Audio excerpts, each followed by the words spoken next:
All right, so now that we've talked about that, I've given the intro. Everyone knows what we're going to be discussing for the rest of the day. I'm going to go ahead and hand it over to MJ, aka Miriam. She is another amazing business owner who happens to be in the travel industry, and she is going to be presenting finding your mission in your passion. There's a lot of business owners out there who are really stuck when it comes to their mission statement or their passion or the true purpose and foundation of why their business is there. So Miriam's going to come on today to talk about this topic and share with you her personal journey, give some tips and insight as well. And then I will be sharing a free resource afterwards. So let me just bring Miriam on. I'm requesting for you to unmute Miriam, and I'm going to go ahead and add you to the spotlight. Hello. Hello, hello, hello. How are you? Hello, everyone. Good afternoon. I'm good. How are you? I'm doing splendid. Happy to have you. Yes. Happy to be here as always. It's a pleasure. So take it away. Take it away. All right. Well, let's talk about it, ladies, gentlemen, whoever finds this video. If you're not absolutely passionate about what you're doing, I'm going to tell you right now, your disdain is showing. You should not, I know it's not always easy, so I can't just say, oh, it's easy to say you should be operating in your passion. You might not know what your passion is. Okay. One of the ways that I know that I found my passion is it radiates through me. It is something that I don't have to tell somebody that I love to do. They already see it. They already know. It's not something that I have to talk about often. They already know. It's not something that I have to wear a shirt and say, I love this. If you're passionate enough of what you're talking about, it's going to show whether you're talking about it or whether you're not talking about it. Now, for me, my passion and everything that I do is tied to my body. If it is something that, somewhere down in the deeps of my belly is not, I'm not feeling it. It's something that I need to look at further, because it could be telling me that, hey, this might not be the venture that you need to go by, or this might not be the time for you to go into that venture that you think you want to go into. It is really, really, really, really easy to say, oh, I love doing this. But what is your action showing? Are you showing that you love what you're doing? It's one thing to just talk about it out of your mouth. It's another thing to live in it. And if you're not living into your authenticity, you're going to be stuck. You're going to be stuck. You have to live authentically. And everybody's authenticity is going to be different. We know you want to look a certain way because you're in business, or you want to look a certain way because you're in a certain industry. But if that's not you at your core, don't force it. I've been that person that was trying to force something and it wasn't working for me. And when I finally figured out, not even figured out, when I finally confirmed that it wasn't for me and I started to live a little bit more authentically, people were able to see that so much more easier than me saying, oh, I love this. So, oh, I love that. I didn't have to work at it so hard. When you have your passion and you have found it, and you have found it, you really don't have to work that hard to show that. Yes, you have to still work to maintain whatever you need to maintain, as far as, if you're in a certain industry, education, sales, trends, and all that great stuff. But as far as your passion, what's deep down in your roots and in your gut, you don't have to work that hard to show that all the time. Now, there are some people that you come in contact with that don't know you personally, but whether this person knows you personally or not, they should be able to see whatever you are, expressing that is your passion. For those that don't know me, I am also an educator by profession, and I teach college English. But a lot of my students, once they have left my classroom, has told me, I can really tell that you love teaching English without me having to say it. And that's the biggest thing, is not having to say it all the time. Because if you have to say it, are you convincing yourself or are you convincing us? Because You would have to figure that out. You would have to figure that out. I don't want to go on too long, but I will say, find your passion and live in it, and make sure that you're living in it as you, not as another person. It's so easy to want to, mimic and replicate and duplicate another person. But at the end of the day, it's going to be easier for you to just be yourself. Thank you. Okay, I love that. Yes, I see some quiet claps over there, snaps and claps. I really appreciate you sharing your journey, MJ. And I love the fact that, what you're talking about is very true. Like people can tell when you're genuine about something or you're passionate about something. Thank you guys so much for the claps. I see virtual claps, I see people snapping, all of that. So I do want to talk about this topic just a little bit because it is something that is near and dear to my heart. A great example, MJ has shared her personal journey, and she talks about how, like, if it doesn't feel right for you, think about that, pay attention to that, don't ignore it, and keep going. For me personally, I can definitely relate to that. And when it comes to finding your mission, you have to go and dig deep about what is important to you. Think about what is important to you as a business owner, as a person. What are your mission? What are your values? These are things that they'll never leave. So if it's something that's natural for you, you don't necessarily have to worry about, oh, I got to remember why I'm doing this or remember why this works for other people. And then if you find your tribe for your business, it just makes more and more sense. Everything that you do, it feels like you're reaffirming what you're here to do. So like, for example, for me, at Boss Babe Blog, one thing that I've always been passionate about, as you all know, is group economics.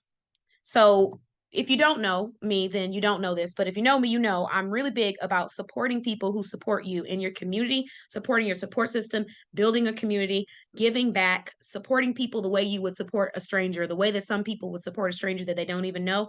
That's the way you support the people who really are about you and investing in your business and your life. So that's something that is very important to me. And because I knew this was important to me, I wanted my business to embody that.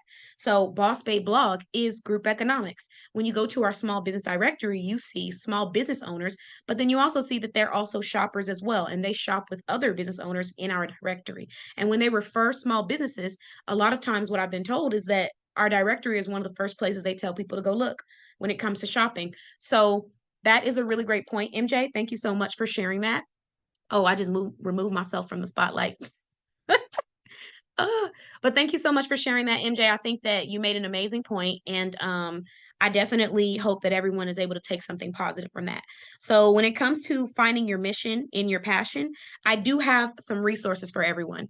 So, one resource that I actually did not mention earlier is that I have a market research download that you can utilize to research your target audience and your market and help you further define your business. So I'm going to be sending everyone a link to that download as well after the webinar. If you're here in the webinar, you're going to get a copy.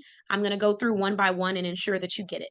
The next resource that I'm going to have is funding. So there's a couple of different ways when it comes to funding your business, but I have a link that takes you to a list of websites that have different grants that are available that you can go and apply for. And some of these grants are free, so you don't have to spend money to put in an application, because depending on what the grant is, how much it is, which business is funding it, you have to pay for an application.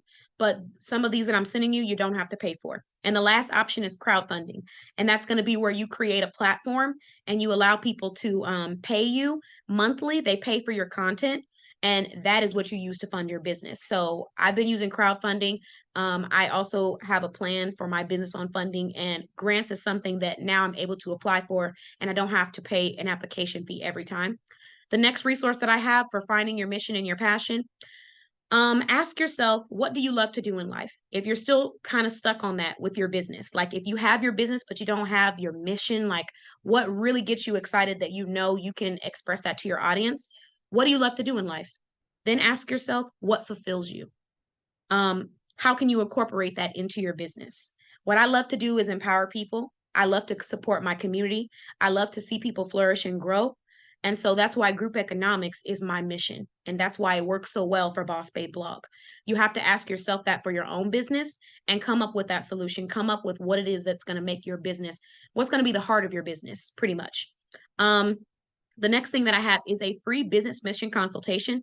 So this is exclusive and it will only be available for this week. This is a free consultation, a private one between you and I, where we sit down and discuss the things that you're passionate about, the things that you could possibly incorporate into your business now so that you can find that heart of your business, which is going to be your mission statement, what you're focused on doing, what you're focused on delivering, the passion behind your brand. So if anyone is interested in receiving that, drop a heart in the comments and I will make sure to send you a follow-up link so that you can book this. It is only available for 1 week. You can book it for any date in the future, but it's only available one time. So make sure it's a date that you're going to feel good about and make sure you book it this week. This is a 20-minute consultation where we'll sit down and go into detail. All right. So the next thing that we're going to talk about is creating your business solution. And I do have a special link that I'm going to be sharing with everyone on how I can help you with that. But your business solution is kind of similar to your business mission, but it's a little bit different.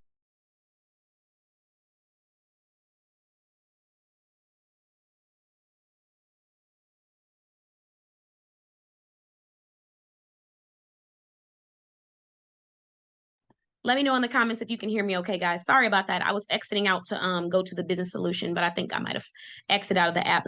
So when it comes to your business solution, you really want to make sure that you're focused on, okay, thank you, Lizelle, you're awesome.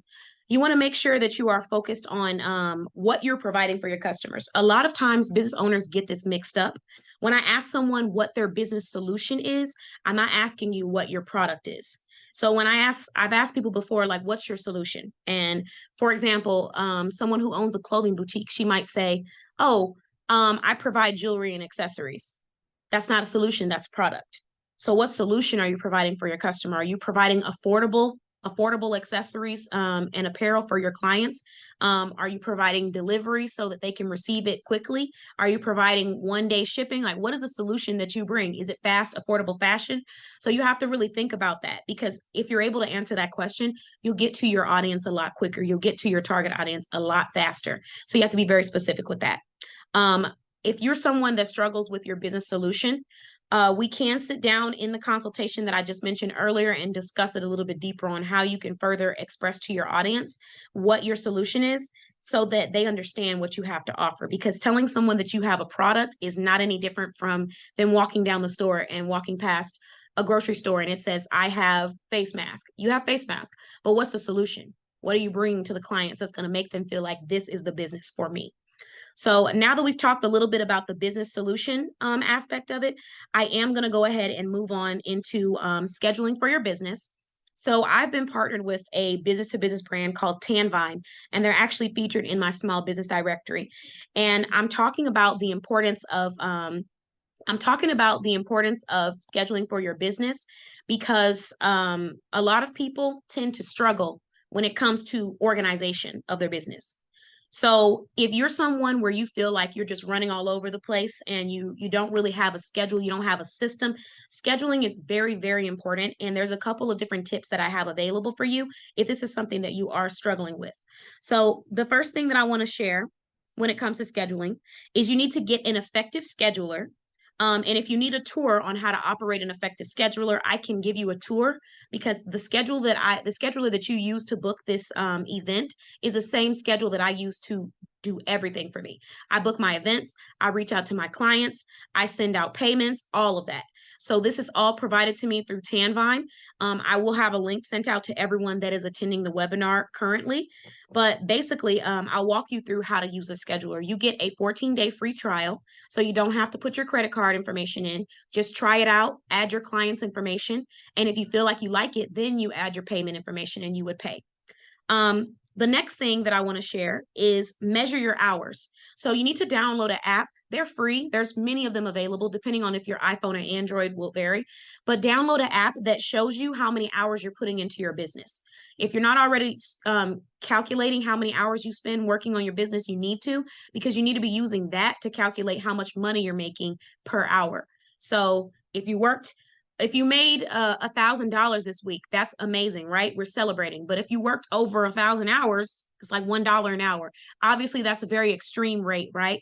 But I'm just sharing that so that you can pay attention to how much money you're making hourly in your business so you can start to increase your productivity. So if you don't already have an app, just look up on Google Apps or the Apple Play Store, work scheduling app or clock in, clock out app.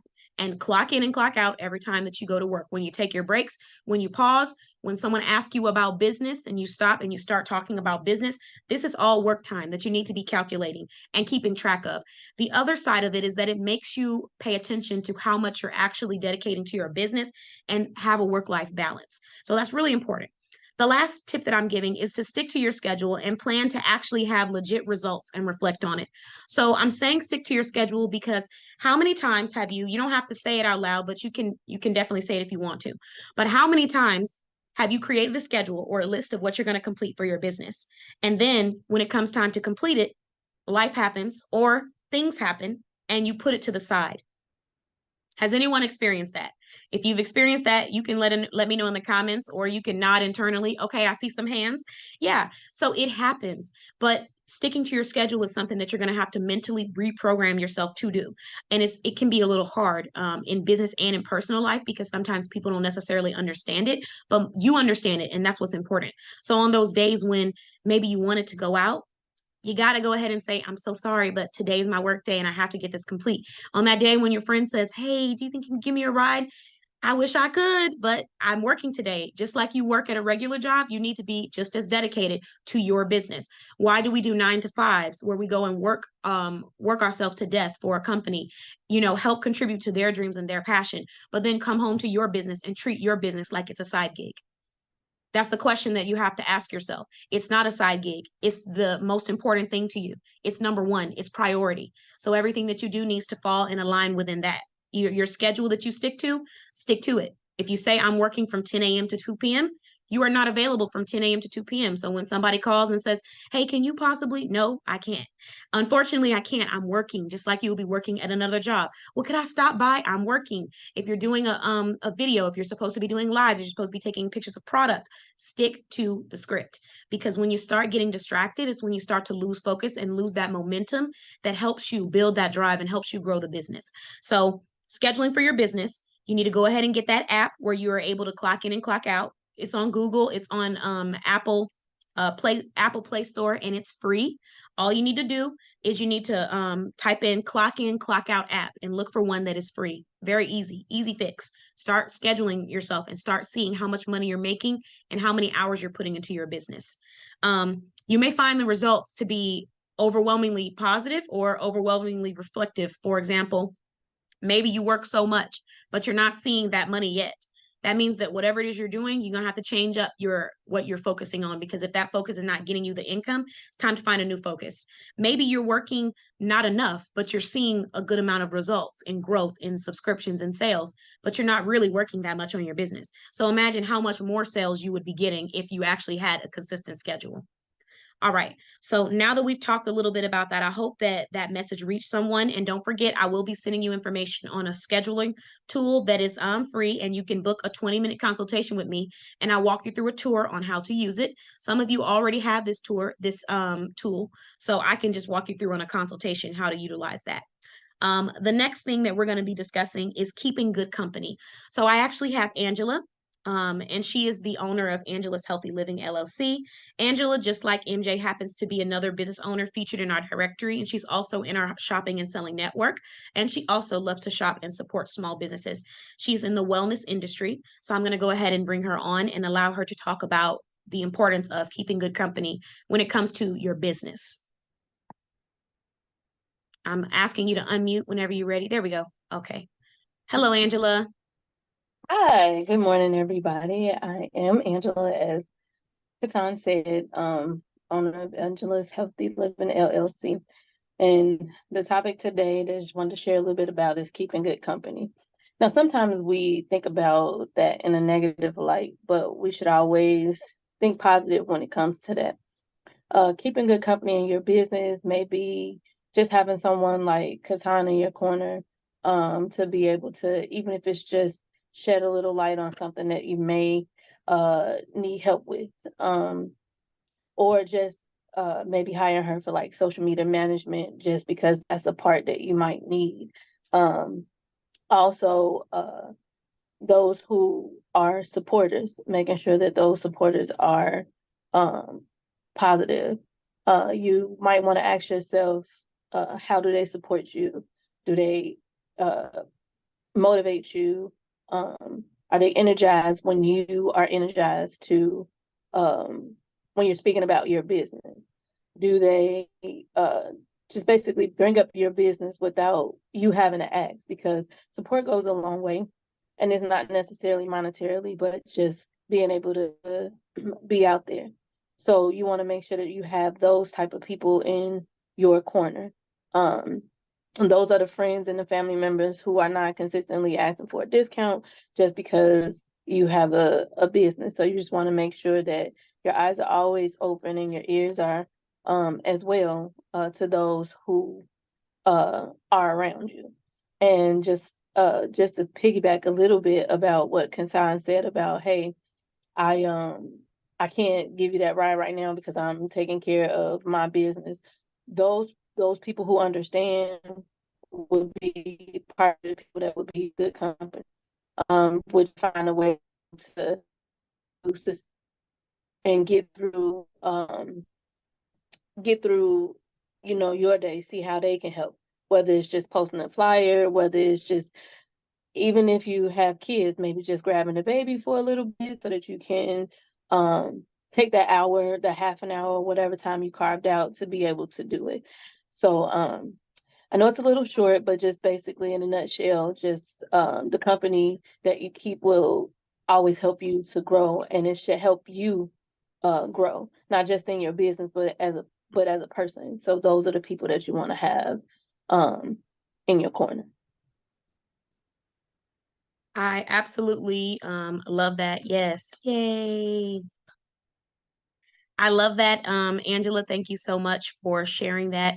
I do have a question because I think that this is something maybe some people can relate to, but what have you done? What did you have to do to overcome that and get to that place where you said, you know what, I want to have people that are positive in my space mentally? What is something that you overcame, an obstacle?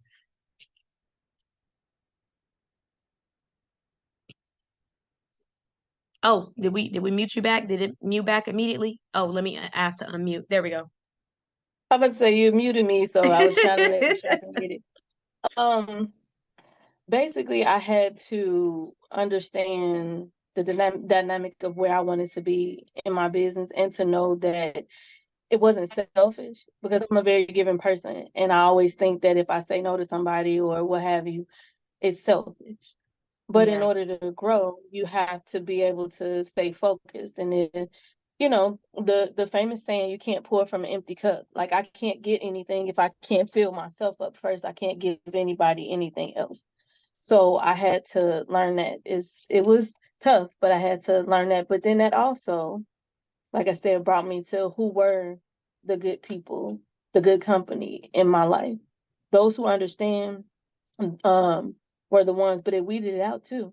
The ones that were only there to just get poured into. And so Yeah. those good people started pouring into me. And even if it's just a little bit, as if the sink drips long enough, it'll get filled up. Sometimes it's slow, sometimes it's fast. But if there's, nothing there, so you keep going until you get that overflow. But that's what I had to do. I had to realize that I had to put me and my business first. Yeah. I love that. I love it. And that's such a great way to describe that. So, all right. I'm gonna go ahead and bring myself back forward. Thank you, Angela. So that was Angela from Angela's Healthy Living. She is a wellness professional, if it doesn't all obviously show. And I do like the way that she worded that. If you are looking for a quick way to determine who is good company, start saying no. Even though that probably you weren't expecting that, but start saying no, because people who understand no does not mean that you don't love or want to support or see people win. Sometimes no means that I need to take care of myself first so I can come back and be able to carry other people as well. So I like the fact that you mentioned that, Angela, because you will see based off of how people respond to the answer no, who's in your corner, who's really trying to see you win. All right. So for keeping good company, I mean, I have it pretty simple. Number one, find your tribe. I know you have those moments where you feel like, is this worth it? I'm sure someone has gone through this at one point in time with their business. Is this worth it? Am I on the right track?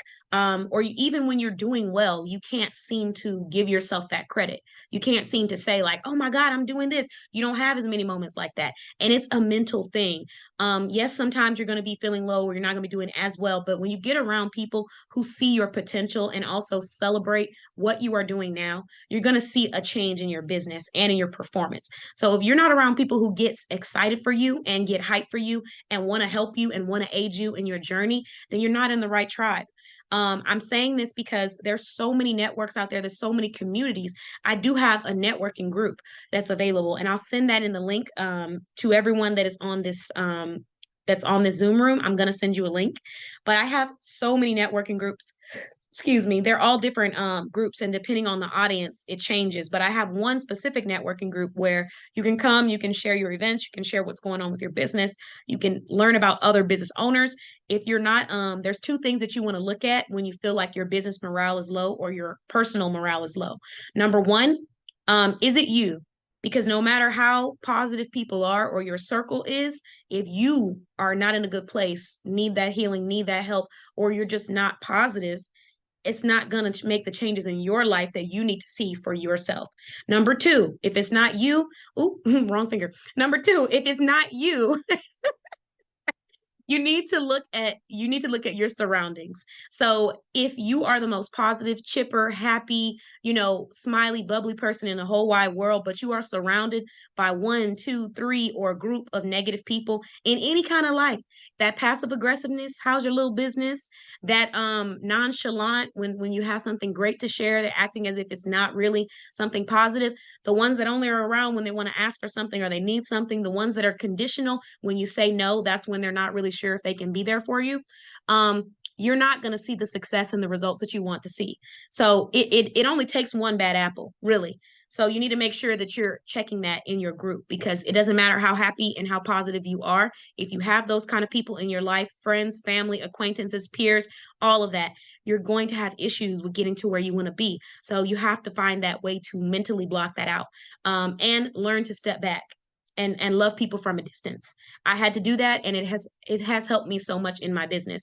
Sometimes you want to help people, but if they don't want to help themselves, you are wasting your mental energy that you need to be spending on your own business and your own future, trying to worry about what somebody else needs help with. They don't want that help, even though they're talking to you about it. So I do want to just put that out there. The next thing that we're going to be talking about is the quote is, an affirmation a day keeps the blues away. And we have Miss Vania from Vania's Travel Squad. She is also another amazing business owner featured in the Boss Babe blog business directory. I've partnered with her many times, just like I have with Angela and Miriam.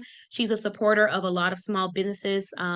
She's a avid supporter, encourager in the small business community. So, I feel like I could go on for hours talking about these ladies. So I'm going to cut it short so they can speak.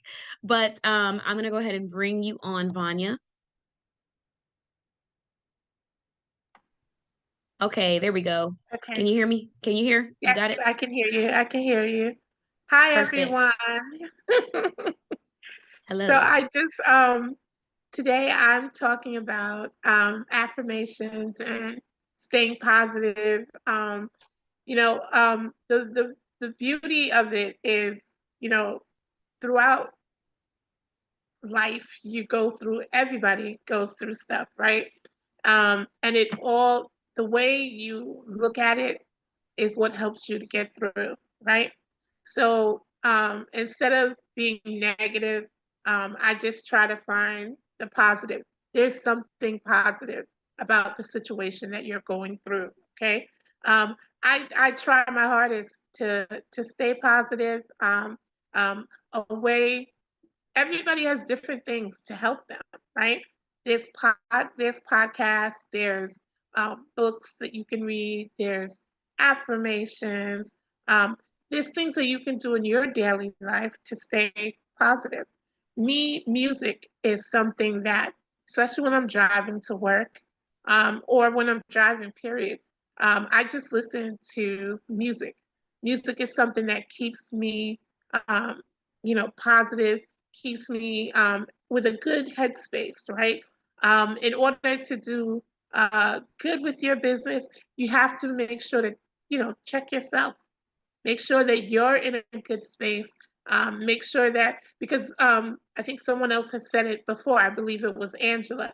If you are not taking care of yourself, you're not pouring into yourself, then you're not going to be good for anyone. You know what I mean? So I try my hardest. I've gone through, I've gone through a lot in the last 4 years. And my thing is, a lot of people, I lost my mom. I lost a lot of, very close people to me. But if people see me in daily life, you wouldn't know it. You know, my mom had cancer, and she, was going through it for like a year and change. And a lot of people that I work with, when they found out that she passed, they were like, I didn't even know you were going through that. How did you go through that? And and not show it at work. Well, when you go to work, you gotta, you know, it's like you check yourself before you go in, make sure that you're in the right headspace, and then you deal with whatever it is that you're dealing with, right? But you have to look at it. You have to try your hardest to stay positive. And my thing is, there's so many things that you can do to help yourself, you know, to be in a good space. It is key, I believe. I really believe it is key. We are always like ripping and roaring all day long, whether it's work, the kids are pulling at you, school is pulling at you, this is pulling at you. Everyone, honestly and truthfully, should take at least 10 minutes to themselves where no one is pulling at them, right? That's how you keep yourself in a good mental and positive state. Nope, you can't knock on the door right now. Give me 10 minutes. You find your space. Me, my space, honestly and truthfully, is my car. And that's where I get all the motivation and all the affirmation that I need to get through the day, to stay positive. And then you always have those people, another piggyback, to keep good people around you. You need good people around you, right? When you need somebody to just listen, you know, you have to have those. Not everybody is for you. That's one thing too. Not everybody is for you. So you have to stay aware as to what roles people play in your life, right? And just stay positive. Find what works for you to keep you in that good space. And that's me. All right. Thank you so much for that, Vanya. I really appreciate it. And I appreciate you sharing that personal part of your life with us too, because I do agree with you. We definitely see your positivity in and out of our selling networks and groups. So people wouldn't look at you and know, you're going through something. There's a few people that I have like that in my network where if you don't know them personally, you wouldn't know that they're going through all of these things or experiencing these things in life because they're trying to stay positive and find a balance. Because, yes, we go through things, we experience things. That's a part of life. But, like you said, finding that happy place, finding that peaceful place is really important. And the last part that really stuck with me that you said was learning to say no when you're not in a space. So, like, people knocking on that door, people calling you, people asking you to do this. If you're not in that space, learn to say no because you shouldn't feel bad about putting yourself first. And I do know that some people might hear that and say, oh, that's so selfish, or oh, why can't you do this? But it's not for you to explain, and it's not your responsibility or in your power to be able to dictate how other people perceive your actions. You know what I mean? So you do what is right for you, and then you keep it moving. So I do appreciate you sharing that with us, Vanya. The next business owner. Oh, and then as far as affirmations, so I do have a resource for affirmations. I have a podcast where I have positive affirmations you can listen to in the morning when you're going to sleep. I have positive quotes. If you like things like that, I mean, you can get podcasts from anywhere, but we do have a Boss Babe blog podcast where I do have some episodes dedicated to that. It just depends on the season that you're looking into because we have some episodes that are also focused on conversations and group interviews. So it's a little different. But I mention that because if you're not getting at least, I would say 10 to 20 minutes of positive affirmations, quotes a day in your head, I would I would challenge you to start adding that to your schedule. So for me, my routine when I wake up in the morning is I get up. I don't worry about like my phone and stuff like that. If people sometimes people call me in the morning, they're like, "Hey, what's going on?" I'm not available. Even though I'm there, I'm not available. So I get up. I take a moment to kind of like refresh, do some meditation. I write quotes. I write my affirmation of the day. I read my affirmation of the month or year that I've always had. I read that out loud. And then sometimes I'll look up different quotes and podcasts and I'll listen to it for about 20 to 40 minutes. It depends on how long it is. Motivational speeches. This kind of stuff when you're getting ready is a really great positivity booster. And then sometimes it's also a great mental booster. I find that when I do that, my days just feel so much more like I got the momentum, like I'm ready to go. What's next? What are we doing? So having that kind of media is very important. Yes, I love that, Shay. So Shay said she reads her devotional, like whatever it is to you that gets you inspired.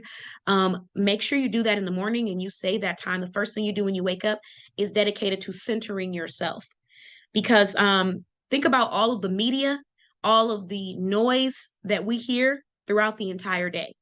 And if you don't have at least one or two spots in your day that are dedicated to taking in something that's fighting and combating those negative thoughts, it's almost like you're not setting yourself up for that strong mental that you need. So you got to be able to block some of that stuff out and you have to be able to prioritize. Okay, time to turn off the music, or you can have positive, uplifting music. That's great.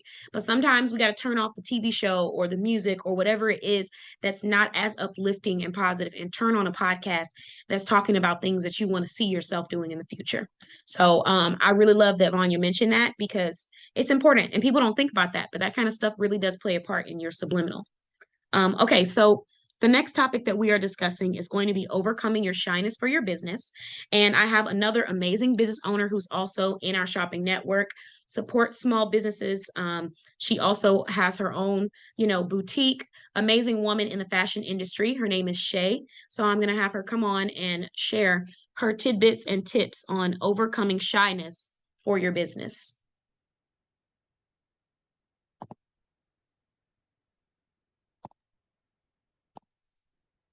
All right. We are ready. Take it away, Shay. Thank you for having me. Of course. Again, like you said, my topic is overcoming shyness for your business. I just want to start off by saying that when I first started my business, of course, I was very shy. There was a name and there was a brand and like a solution as far as to what was being sold, but there was never a face to put with the business because I was so used to just posting and posting and posting, but no one ever knew who was behind Kisses by Monique. So I was very shy. I'm still shy a little bit now, but I'm overcoming that since I have met you, which is Katan, my amazing business mentor. Again, I just want to thank you for accepting me and helping me through my journey. But I have some business tips that would help as far as anyone who's trying to overcome shyness for their business. They help me a lot, so hopefully you guys can take notes and they'll help you along the long run too. In the long run, for number one, I would say set clear goals. What it is that you're trying to accomplish with your business. What income level are you trying to reach? Maybe you have a dream house, you have a dream car, maybe you want to travel the world. I listed that as number one because I feel as if you have something that motivates you, that's going to push you 10 times harder. So that's why I listed that one as number one. For number two, I would say practice makes perfect. Practice makes perfect. I listed that as number two because, like I said, when I first started, it was just Kisses by Monique. No one knew who was behind Kisses by Monique. So now I'm learning to practice more as far as the networking goes. Instead of just posting material that I have, like you must put a face with it. You must put a body with it. There's plenty of times that I've posted pictures of my product, but they were vendor pictures and not actual model pictures.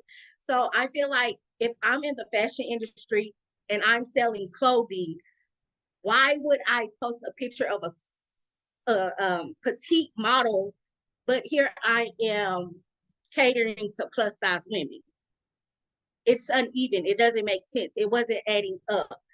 So now I'm learning to come out my shell more. I'm starting to model more of my own clothes, because I do cater to plus size and I'm plus size myself.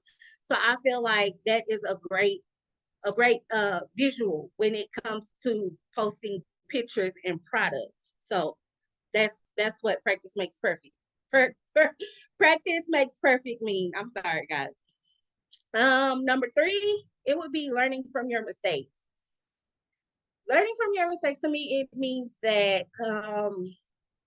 when you hit a stumbling block, don't give up. You go back to the drawing board and see what it is that you can do different to overcome that stumbling block. Um, Whether it's you feel like people aren't supporting you enough, or you're not making enough sales, you have to go back to the drawing block and see what it is that you can do differently. Are you promoting yourself? Like, are you selling yourself? Like I stated earlier, I was good at just posting pictures and posting products, but I wasn't selling myself. Like, I don't think people were really interested in what I was posting, but now that they see a face and they see an actual visual of a plus size model, it's easier to sell yourself that way because they can relate to what it is that you're selling. Um, Number four, I think I'm on number four. I would say reward yourself when you're done. Um, I picked that. That's because I feel as if it's hard starting your own business. It's hard being a small business when you have large companies to compete with. Um, Small business owners, we do get a lot of backlash, negativity, negative talk. We get talked bad about. One mistake and it's like everything gets shut down, everything gets over. Whereas as far as you have Coach, you have Prada, you have Walmart, if they make a mistake, you still have customers that shop with them. Whereas for a small business, they blast us on the internet. So I feel as if progress makes everything better. Like, even the smallest amount of progress is one step forward to your accomplishment. And I feel as if you should always reward yourself when you're one step closer to your goal. Because I think it was Vania who said, you don't have everyone's not rooting for you. And that's true. That is definitely true. You have outsiders, strangers, sometimes family members, they're rooting for your downfall. But, like I said, one step at a time. That's all we can do. We can just take it one step or one day at a time to just get closer to our goals. And we must support each other, being that everybody is a small business owner, everybody is starting from the bottom. I feel like if we stick together, then we can accomplish anything and motivate each other. Yeah, and that's number four. Reward yourself when you're done, or when you reach a goal. And I feel like those four steps should help anybody overcome shyness for their business.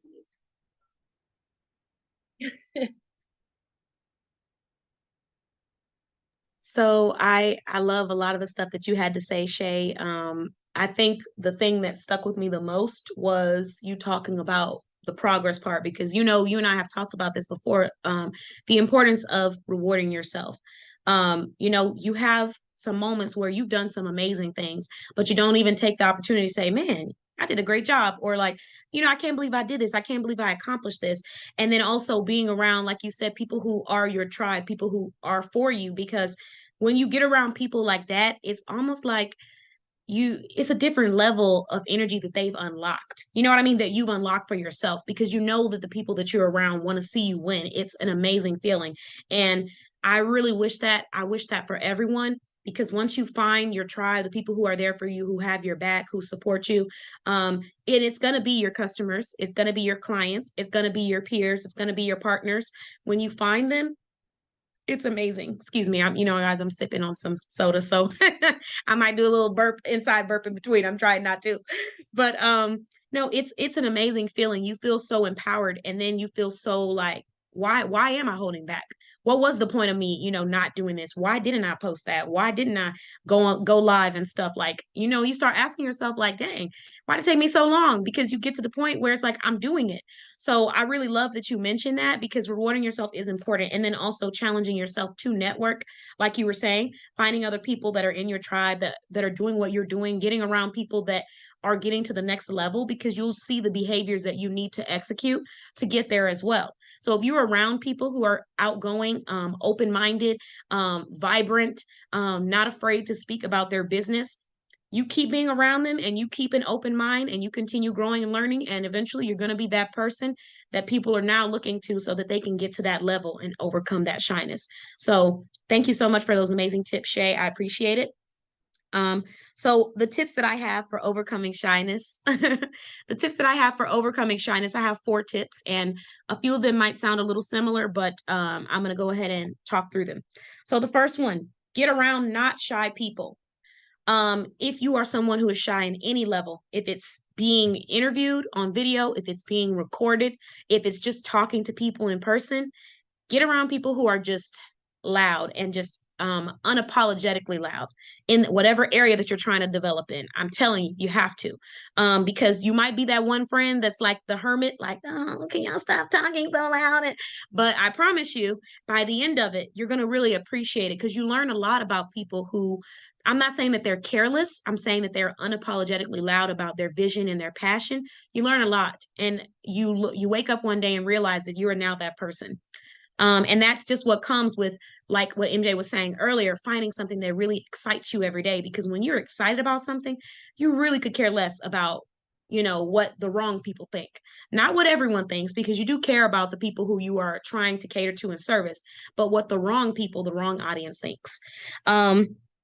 Get around people who hype you up. If you're not in a group right now where people hype you up about how great you look, how awesome you're doing, how amazing you are, how beautiful your dreams are, if you're not around people who see that potential in you or not already doing that, it's time to switch the circles, and it's time to do it like yesterday. And it's time to not feel bad about it like yesterday. And it's time to not feel the need to explain yourself like yesterday. So I need you to go through the list of all of the contacts in your phone. And if you think in your mind, this is someone who always uplifts me and wants me to win, these are the people that you need to be talking to and calling more. If you feel for a second that there's this, drag, or like they're not really excited to see you win, it's time to start getting around some new people. It's really okay. There's something that my mother said to me when I first started doing business. I've always been someone who's very passionate about my craft. I love my clients. I love what I do. And it's something that I take very serious. As many of you know, there was nights when, I really wasn't feeling well, but I still went through and did my show. And people wouldn't have even known that I wasn't feeling well. I had a night where I was actually battling COVID and I was shivering on the live. That's intense. It's extreme. But I didn't want to get off the live because I had a schedule, I had a system, and I wasn't breaking from that for any reason. And I stayed. And then when I was done, I almost ended up going to the hospital, but eventually I was able to feel better. But there's a certain level of dedication that you are going to have to things that you're serious about and you take serious. And when you have that level of passion, it's almost like the question is not, when am I going to do it? It's just, how am I going to do it? And what am I going to use to get it done? That's what becomes the question when you're really passionate and you loving what you're doing. Sometimes you love what you do, but you haven't incorporated your passion into what you do. So if that means doing events, if that means networking, if that means hosting parties, physical parties, or, public parties, if that's what that is that makes you excited and gives you that thrill in life, if that's a book club, whatever it is, you need to figure that out, because once you figure that out, nothing else is going to matter when it comes to your business. All that's going to matter is what you're here to do and the purpose that you're here to fulfill. The next step that I have, get interviewed and watch others be interviewed. So if you don't already watch yourself being interviewed and answering questions, now's the time to start. Even if you're recording yourself on a video and then you go back and watch yourself on the video. So just like in sports, if you ever played sports, your coach would have you go back and watch a replay of the game. As a business owner, you need to be watching replays of yourself talking about your business, networking with other individuals. You need to be recording yourself speaking out in public. These are things you need to be paying attention to, watching and studying so that you can go back and take notes on what you can do better the next time. Because the more, like Shay said, practice becomes perfect. Perfection is almost, when someone says perfection, I mean, we're saying excellence, because if you strive for perfection, you're going to achieve that excellence. So, getting interviewed is a really big step.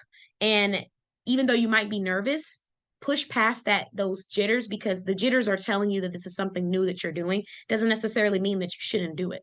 So just keep that in mind. The next thing that I'm sharing is plan what you want to show off, and your presentation. So one of the reasons why people don't feel confident putting themselves out there more on interviews, at events, public speaking, is because they don't always feel prepared. When you have prepared yourself and you already have your stuff set up and ready to go, it's really not that nerve-wracking. You know what I mean? Or nerve-wracking. So I'm just saying that there's an importance in making sure that you do feel prepared and you're taking the information you need to. Do your research, study your target audience, think about what you can do to develop and get better.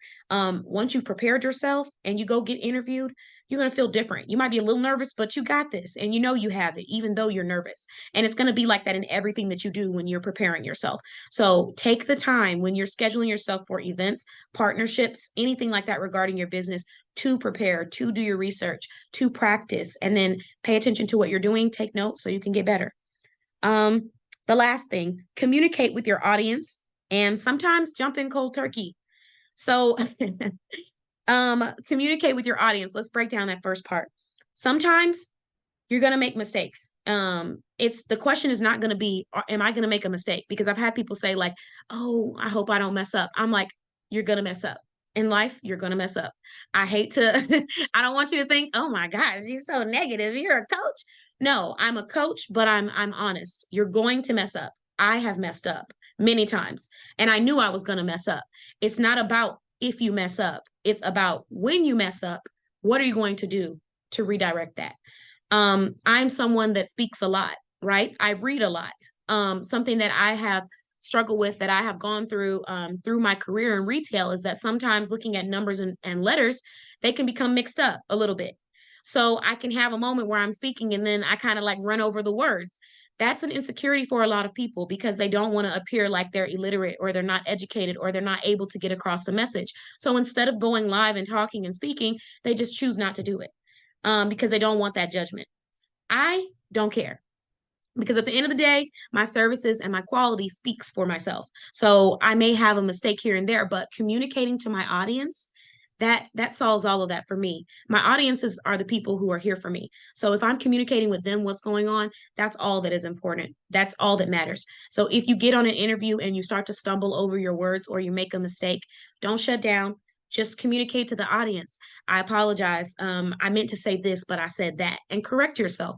It's really that simple. And some people underestimate the power of how much your audience is really here to support you and see you. I can't tell you how many mistakes I've made on live videos, on interviews, and the audience is still happy to be there, still happy to support. And they understand the message that I'm trying to get across. So half the time they're not even paying attention to the mistake that you've made, because they're more focused on supporting you and being there for your services and the value that you provide. You're more focused on the mistake that you've made than they are. They wouldn't even know about it unless you brought it up, right? So that's something to really think about. The second half of this is jump in cold turkey. If you're someone who can do it, sometimes, just like that pool water, you dip your toe in and it's freezing, and then you try to dip it back in, and then you never go back to the pool, and you sit and watch your friends enjoy themselves all day, and you say, I'll go next time, but then y'all never go back to the pool, so you just don't get in. Yeah, you're just gonna have to go cold turkey and just jump in the water. It's gonna feel a little weird and you're gonna feel uncomfortable, but once you start going cold turkey, I'm not saying don't prepare yourself, do your research, but just do it. When someone says, hey, I want to interview you, let's do it. Hey, I want to set up an event with you, I'm there. hey, I want to talk to you and get you on live and talk about your products. Let's go. And then once you start doing that, you get to a point where now you're not just the person that people are asking, you're the person asking other people because you're doing it yourself for your business. So that's where it starts. Sometimes you do have to just push yourself in there. So those are my 4 tips when it comes to overcoming shyness. We are now going to move into let's see, um, being consistent for your business. And I am now going to have someone come on. Her name is Leslie. She's also another amazing business owner featured in our Boss Babe blog business directory. I've partnered with her as well. She shopped with and supported so many small businesses. I keep repeating this because it's just all true for all of these women that are coming to present today. They're definitely supportive and they've given so much insight to our shopping and selling networking communities. So, Leslie, I'm going to go ahead and bring you on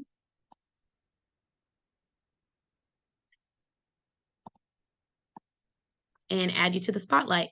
Thank you. You're welcome. All right, Thanks. take it away. Hey, everybody. All right, so yes, consistency is key. Consistency is about the state of mind and your grind.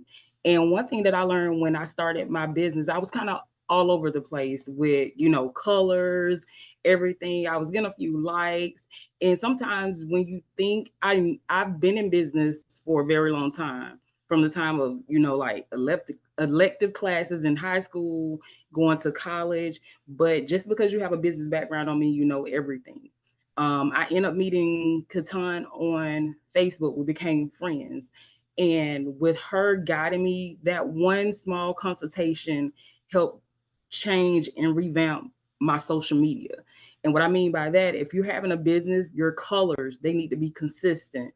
Your the everything down from the font, what you post. If you have those friends, that posting and tagging you and everything, the ones that like to be out and about, and you're building a brand, you have to cut them off because you're in a space now where you have to be consistent. And I thank her so much for that because I've learned so much just from that. And when you think they're not watching, oh, people are watching, even the ones that are praying for your downfall, even the supporters, and you may not get a response right then, but they're watching you because those people that know you, they were like, oh, like you say, oh, I see what you be doing with your little business. And you can step back and say, what you mean little bit? This ain't no little business. You know what I'm saying? I see you watching, so I don't caught your attention. and and also one of the main things I want you to know about consistency, your ability to stay consistent is greater when you're crystal clear on your goals. Make sure, and that means like writing your goals down, even getting a vision board, putting it out there where you can see it daily in your office. Some tips that I want to share with you also about consistency. Again, set your goals, schedule an action plan, evaluate your performance weekly and daily, like Keaton and some of the other speakers were saying. This is so important with scheduling out your day to be consistent, because sometimes if you don't have a schedule, that can have you all over the place, and people who follow you and see you, that's key to a lot of your potential clients, your current clients. If you're not available when you say you are, and you're like, oh, I can't make this appointment today. Can we reschedule? Some of your clients or potential clients are like, I can't depend on her because she's not consistent. She's not never available. I always got to keep rescheduling. Also, work quietly. Find your place where you can just be to yourself. And like a lot of and everything everybody's speaking about today goes into the consistency, being consistent. Go somewhere in the corner where you can work. No, I can't go out to Applebee's for the 2 for 20. No, I can't go get in free before 11. I gotta work on my business. Also, celebrate those small wins. Always celebrate yourself. If nobody celebrates you, if nobody's clapping for you, always celebrate yourself and clap for yourself. Also, when being consistent, you have to understand when you're venturing into a business, those prior manners and behaviors and decisions that you've always made, you have to change that. You have to change the way you speak. You have to, put yourself in a place where let's see, how can I say this without being condescending? Like, it's not, sometimes let me put it like this, you're going to lose people. You're going to lose people when you start being when you're going down a different path and there's consistency, because you're not doing what everybody else wants to do. Your focus and your goals are different now. You're building your success. And if they don't understand that, that's okay, because at the end of the day, they're going to come back to you, because they're going to need you in some type of way. When you make it big, they might not see it now, but they're going to be like, oh, what are you doing? What you doing again? And you may be at that point, well, you can tell them what you're doing, but you're like, no, I don't want to do business. You can say it in a nice way. I'm good. I don't want to do business with you. And that's something that I had to learn in my business. I was trying to help everybody, bring them on as partners, help them out. But at the end of the day, I was getting quantity and not quality.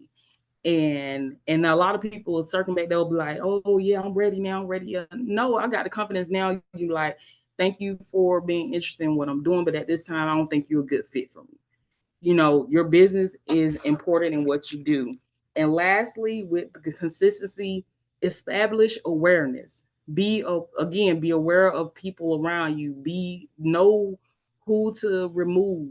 Go on that Facebook page, go on your social media. If they're not engaging, if they're just watching, delete them. Add new ones to replace them. If you delete 500 people, go add 500 more. If they don't do what they're supposed to do, delete them too. Bring in some more.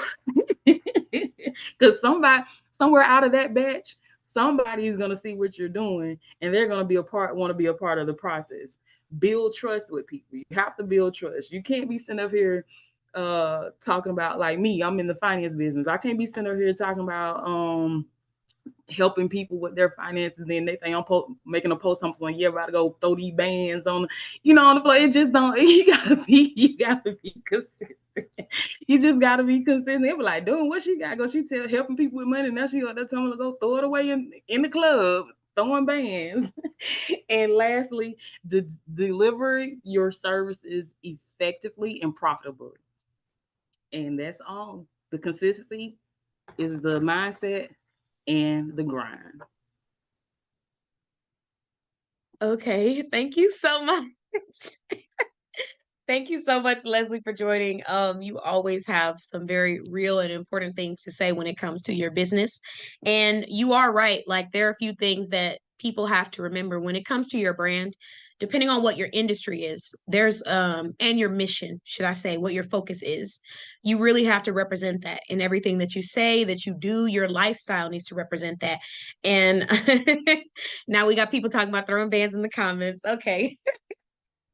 But no, it's true though. You're in the financial industry. So if you're telling me that you're an expert in finance and I go look on your page and you're posting about, wasting money, or, you're struggling or whatever it is, that doesn't necessarily tell me that I should go and now set up my finances with Leslie. That's just the truth. And it's the same thing for any brand. If you tell me that you're in the fashion industry, for example, Shay, she mentioned it earlier. She said, how can I be a representative of the plus size fashion industry if I'm not actually posting plus size models consistently trying these different products? So how am I gonna, if I'm a plus size woman, how am I gonna look on the page and say, okay, I should purchase these items if there's not any models that look like me or look like someone that I would, see as plus size? It goes with every industry. If you're in travel, if you're in fashion, if you're in cosmetics, if you are in skincare, how am I going to go and purchase with your brand if you're wearing other skincare brands, or if you're promoting other brands that are not yours? How am I going to know how to use your products if I don't see videos and pictures of you using your products? I was listening to a few different experts. Sometimes in my spare time, I'll just go through and listen to marketers, promoters, advertisers, sellers. And one thing that I heard that caught my attention, it was someone who was in the social media management industry. And they said, you need to see a product at least 17 times. 17 times? Yeah, 17 times. It's a lot of times. That's how many times that they're going to promote something. 17 times. And then how many times they're going to post about a product? At least 7 times. So if you're not posting about the products or services that you provide you know, on a consistent basis on your business page, and you're not living a lifestyle that shows that you incorporate that into your life, how are you expecting other people to now incorporate into their life? You know what I mean? That's just a question for everyone to think about. 17 times you're going to talk about something, 7 times, at least 7 times, you're going to post about a specific product or service. And lifestyle is different from just selling. So, lifestyle selling is a little different. So when it comes to being consistent, I'm going to make sure I'm going to get back to that, but I want to drop this free tip. So in retail, there's different types of merchandising that I had to do as a visual merchandiser. I would go into stores and I would basically wipe the entire store clean and just redo it. So a lot of the brands that you might have walked into, I won't mention their names, but you've probably walked into their brand at least 1 or 2 times in your life. I would be in charge of creating a setup that is going to visually attract the customers. I had to study how the customers walk, which side of the store they usually gravitate towards when they walk in. What's the focal point, the first thing that they see when they walk in? What is their lifestyle? How much money do they normally spend? What is their average size? What's the top trending category? That is how I merchandise the store. So it was basically mapped out for you when you walk in the store. You have to do the same thing when it comes to your business. So let me explain this. There's something called lifestyle merchandising. And it's when instead of me saying, here's a shirt, buy it. I'm not going to tell you to buy the shirt. I'm going to have a mannequin that's wearing the shirt. I'm going to have some pants to match the shirt. I'm going to have a necklace that matches the V-neck of the shirt. I'm going to have some earrings that match the color of the shirt. I'm going to have some shoes that match the texture of the shirt. There's going to be an entire lifestyle that I'm putting together. I'm going to have a luggage to show you how cute you can look when you go travel. I'm going to have a carry-on backpack for your little ones because you most likely have children if you're shopping in this store. So I'm creating a lifestyle so that when the customer walks in, they don't want to buy the shirt anymore. They want everything on it. And if they buy the shirt, they didn't just buy it because they like the shirt. They bought it because that's the lifestyle they want. I want to look like that. I want to feel like that. I want the shirt. That's how people shop. So when it comes to your business, sometimes you do have to market your business in a lifestyle approach. If you are in the travel industry, there should be pictures of you traveling and living your best life and taking beautiful pictures at hotels and getting some of the fanciest photos of, you know, the eating area. There's filters, there's apps, there's so many apps you can use to get those great angles. If you don't know how to get them, practice. If you need to hire someone to take them for you while you're there, do it. Find a family member who'll be willing to come on for free if they're just going to be taking pictures of you the entire time. That's one example. If you're in the fashion industry, we need to see you at fashion shows, hosting fashion shows, creating virtual events where people are showing off fashionable items. These are things that you want to do to show off that lifestyle and make people feel like, I need that, I want that.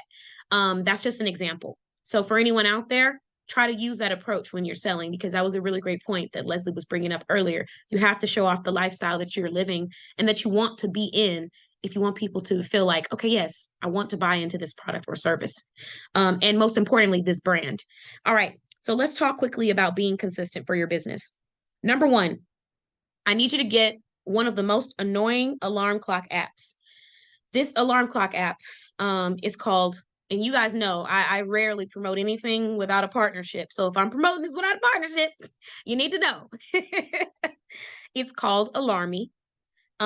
This app has really, really helped me because I am someone who can deep sleep, you know, sometimes. So if you're that person where you want to get up early and you talk about getting up early, but then when that early alarm clock hits, you're like, cut it off. Alarmy is the app that is going to make you regret that you got it, but you're going to be thankful when you actually get up. So on this app, there's a mission that you have to complete in order for the alarm to cut off. You can either do math. Yep, that's right. I know we see it. You're going to thank me and you're going to hate me at the same time. So just know I love you if you get this app. It's because I love you. So you have to complete a mission in order for the alarm to go off. It will keep going until you complete the mission. The mission can be multiplication. It can be addition, division. It can be taking a picture of a part of your house. But if you don't take the picture the right way, the alarm clock will not it will keep going on. So you have different missions. You can do squats. Maybe you do 40 squats and then the alarm clock will cut off. You can shake it. And then the alarm clock will cut off. But this is a great alarm clock. The app is called Alarmy. I'm dropping it in the chat. And if you're someone that struggles with this, I highly recommend getting it. The reason why I say that is because sometimes you really just don't feel like getting up, but getting up early or working later, depending on what your lifestyle is and your schedule. Sometimes you need that time to yourself. You need the time to be centered. You need enough time to analyze your business. So you can't do that if you don't take care of yourself. You need to have that self-care time. The next thing is get around solution-oriented people. So being consistent requires accountability. You have to hold yourself accountable to showing up for your business. So if you're around people who are solution-oriented, they're basically a passive way of reminding you you don't have an excuse, because they're not down your throat, being aggressive or negative. They're just giving you a solution to the problems that you discuss. So a solution-oriented friend might sound like, you might say something like, oh, I've just been so tired lately. And they might say something like, well, how's your diet been? Are you eating foods that contribute to your energy? And in that moment, what do you have to say back to that? Yes or no? Are you? So when you're around friends that make you think about those things and give you solutions to whatever your problems are, it makes you naturally elevate. So being consistent is a lot easier when you're holding yourself accountable and you get around people that have the mindset of, okay, we have an issue. What are we going to do to fix it? What's the next step? Versus this is the issue and this is why I couldn't do it and this is why this isn't going to work. You know what I mean? So I just think that being around solution oriented people really helps. And if you don't already know what solution oriented means, it just means someone who's here to solve a problem. Just like when you go to work and maybe you look for a job and they say, are you solution oriented? They're just asking, are you someone who's going to solve the problem and not just look at it and say, hey guys, we have a problem. Okay, the next thing, this is a pretty much self-explanatory. Get away from excuse-oriented people. If you're surrounding yourself around people who always have a reason for why they're not able to get something complete, get to the next level, like they're coming up with excuses instead of trying to find new ways to overcome it, that is something that is very contagious and it is not good for your mental when you're starting a business or growing a business. You need to always be thinking about what you can do to elevate and get better. Focusing on what you're not doing and how it's never going to work is not going to help you elevate. The next thing is practice a solution-oriented mindset. So I've already explained what a solution-oriented person is, but this is what I have to do sometimes when I'm going through things and I'm feeling overwhelmed or even stressed out. Before I start creating narratives in my head about what's going to work, what's not going to work, why this isn't this, and, stressing myself out, I sit back and I look at the problem. I analyze how I got there. Why am I here? Take accountability for how I got here. Once I figure out how I got here, I can make a list of things I'm going to do to make sure I don't get there again. After I've done that, I create an action plan and I get it complete. And if I'm struggling with something, I'm going to look for someone who has overcome this obstacle to assist me with it, or I'm going to find a way to overcome it myself. It's very important that you're doing that. You have to keep a solution-oriented mindset. So if there's anything that you're struggling with in your business right now that you have not already looked at and said, what is a solution to this? It's time to do that, because the longer you let these problems and obstacles sit, the longer you're not getting things fixed in your business. So you're not getting enough sales. What are we doing to fix that? What is your list of solutions to fix that? So we're not getting enough exposure. So our website traffic is low. So we're getting sales, but it's hard to keep track of everything. What are we doing to fix that? So we're getting consultations, but we're not seeing the consultation turn into a client. What are we changing? What are we elevating? And are we taking notes of our behaviors? These are really important things for being consistent in your business. Okay, so the next topic that we're going to discuss is brand ambassadors for your business. So if you are a business owner and you have a brand ambassador program, please let me know in the comments. You can share with everyone if you have a brand ambassador program. But basically, these are the tips that I'm going to be sharing with you. And then we will have one more topic, which is elevating, aka delegating your business. So KISS, keep it simple, stupid. If you are someone who's been considering a brand ambassador program and the reason why you haven't done it is because you feel like it's going to be too much of a hassle or overwhelming, it does not have to be. KISS just is an acronym for Keep It Simple Stupid. It's something that they teach people when you are a design or you're professional in graphic design, anything where you're trying to attract eyes or complete a project, keep it simple stupid. It just means dumb it down and make it as simple as possible. So it does not have to be a lot. If you're in the fashion industry and you want a brand ambassador, create a fancy t-shirt and let people know, become a brand ambassador today and get this much of a discount off and get a free t-shirt with every order, or whatever it is that you want to do. But all you need to do is look back at your budget, and that will help you determine what you're able to actually give. So, one thing to keep in mind, the second thing I want you to keep in mind with brand ambassador programs is that paid or free brand ambassador programs work. I have partnered with over 60 business owners, and I also have multiple brand ambassadors for 3 businesses. I have brand ambassadors. I have fashion brand ambassadors. I have elevation ambassadors at NBC that focus on elevating their business and encouraging others to do so as well. And then I have boss ambassadors and affiliates. So with that being said, one of the biggest mistakes that people tend to make is they think that your brand ambassador program has to be set up a certain kind of way. There's a difference between an affiliate and a brand ambassador. Brand ambassador is someone who is already excited about what you do or already loves the products and services that you provide. So if you show them the products, they're going to buy them anyways. They're so in love with them. So you're rewarding them with a discount or a coupon or something like that, right? And they're going to go and share that with people because they naturally already share your products because they love you, right? So that's going to be a brand ambassador. An affiliate is going to be more along the lines of they're there to make the money. They might love what you have to do, but they're telling people this is my affiliate link so they can go and make that money and they can get the commission. And there's nothing wrong with either of those.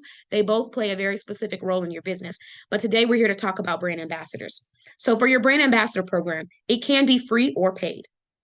If you have a budget where you're able to send out products, that's great. If you don't have a budget where you're able to send out products, or you're just not there yet because you want to take your time on that, on creating that brand ambassador box, you can still create a program that's paid that people will purchase if they see the value. So a perfect example would be my NBC Elevation Ambassador program. For a website, it can cost anywhere from, I want to say on the lower end, around 700, on the higher end, all the way up to $10,000 for a professional website.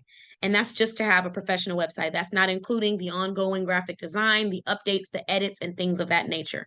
That's a very steep price. And if you're a small business owner just starting out, one of the things that you're trying to do is have a quality website and have quality business without spending all of your budget, because you still have to purchase your products. You're still buying wholesale. You're still advertising and marketing. There's so many other things that your budget is spread out to do. So my NBC Elevation Ambassador program allows my clients to receive a $200 website, very affordable currently. The regular price will be $400, but right now it's on sale. So you can get a website for $200 through our Elevation program. All that is required is that when people ask you where you get your website from, you send them over to NBC and you receive commission for doing this. That is an incentive that a lot of business owners saw the value in, and I really didn't have to do too much convincing because they needed a professional website that was affordable, number one. And number two, they wanted to be partnered with someone where if they were going to refer somebody, they were going to get commission off of it. So now, if you're a first-time ambassador, you get $30 every time you send someone to buy a bundle. And if you are a second-year ambassador, you get $60 every time you send someone to purchase a business bundle. So this is a deal that people already saw the value in, so I didn't have to sell it. They just started purchasing them. I told them what the benefits were, and then they went and purchased. And that's possible. So if someone's out there telling you that you have to have a certain kind of brand ambassador program, it's not true. You have to think about your business model, your budget, and what you're trying to achieve. The next thing, study others in your industry. You don't want to be like everyone else. You want to differentiate yourself. That's very important. But it's also important to study your industry to see what's trending and understand your audience. I knew what my audience needed. My audience needed an affordable professional website done by a credible graphic designer or website designer. And I knew that I could provide that at a very affordable rate. I also knew that some of my audience valued group economics. So if they're going to be sending someone to me, they would want to make a commission, as I would as well, which is why I usually only promote business owners that I've partnered with, that I'm promoting through my business directory, or we have some kind of contract together. That's just the type of person that I am. I'm very purposeful and intentional with my time, my energy, and my money. And I knew that my audience was like that as well. So that's why when I created this brand ambassador program, not only did I incentivize them to join by getting a website at a very affordable price, but I also had a commission, an amazing commission of $30 every time someone purchases with their coupon code.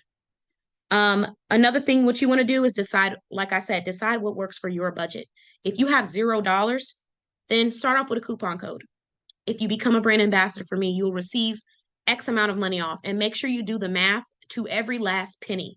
How much does it cost for shipping? How much is it going to cost if they get free shipping on an item? Are you still going to be able to afford to send them the brand ambassador items at a discounted price, plus shipping, plus the discounts on top of that? Because if you have rewards, you can combine your rewards with discounts depending on how your rewards program is set up. So for me, I had to calculate that. If my clients get a reward and they also have commission and they also have a special brand ambassador discount of 50% off, am I still going to be able to make a profit so that it's not taking from my business in a way that I'm not seeing something back? You have to ask yourself that, and you need to do the math and you need to write it down.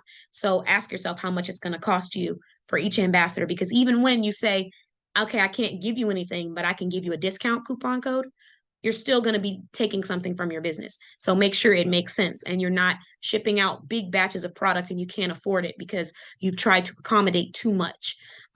Your tribe is going to find you. So do what you can do and focus on differentiating yourself and your business from others, and people will buy.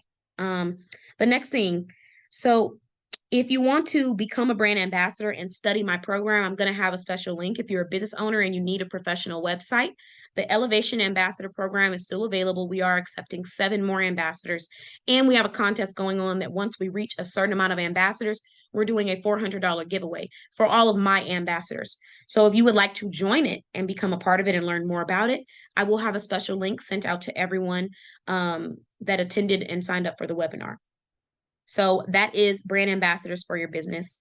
The last and final topic, last but never least, that we're going to talk about today is going to be elevating/delegating your business. And I have another amazing business owner that's featured in our directory. Her name is Charlie. She is the co-founder of CKD Home Staging and Designs. Amazing business owner, supports small businesses in the community. She's been shopping and selling in just about, I think, all of my selling networks and others, and has now created her own environment where you can go and be a part of her design group as well. So I'll bring Charlie on and we get to listen to what she has to say about this topic. Hello. Hello. Hello, everyone. How are you doing, Charlie? I'm doing good. I'm doing fairly Maryland. They say here in the South. So I'm yeah, you know, I'm an old Southern lady. So as Katan said, I was going to speak about elevate and delegate. So the word elevate is defined as to raise or lift something or someone up to a higher position, or to raise to a more important or impressive level. So I want you to hold that thought, those two thoughts from there. Now, what does it mean to elevate yourself into a higher state of being? It means opening your brain to a higher level of thought and growth. You can elevate yourself in many different ways. 1, decide the type of person you want to be and go for it.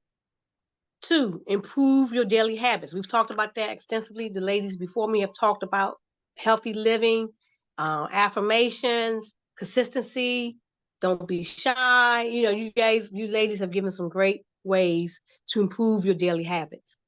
3, interrupt negative thoughts. I think we all have them and they come and you got to learn how to interrupt them. It's one author I like to read. His name is Daniel Amen. He has a book on ants, any negative thoughts. I highly suggest that read. And 4, learn something new every day.